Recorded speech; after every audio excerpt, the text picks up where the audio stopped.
Now people, this is the moment right after one of the biggest and the most epic car and bike show in Trelawny. It's called Impact. And right here, we're here with the boss lady herself, the person who is behind the scenes, putting all of these magical works and things together to make the people come out and enjoy themselves.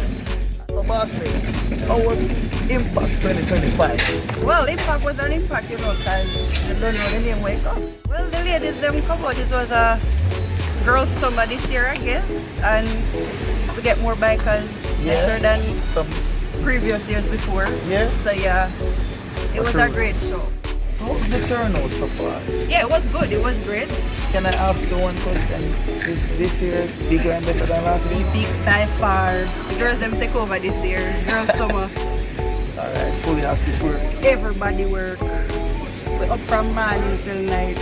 No rest. Big up Selfi TV all the time. Guys, subscribe, clap that. Oh yes, Selfi TV. Of course, Trelawny is one of the biggest and baddest car and bike show ever keeping at Trelawny. And Trelawny needs this, right? Yeah, the Trelawny do of course need it. On the countryside, so watch out now.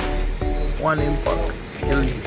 Selfi TV! No cassette, no CD, no DVD. More blessings. And thanks again for your time and everything. Big up the whole promotion team and everything. He pass from a little me, I say anytime me get in, me I feel like for Impact.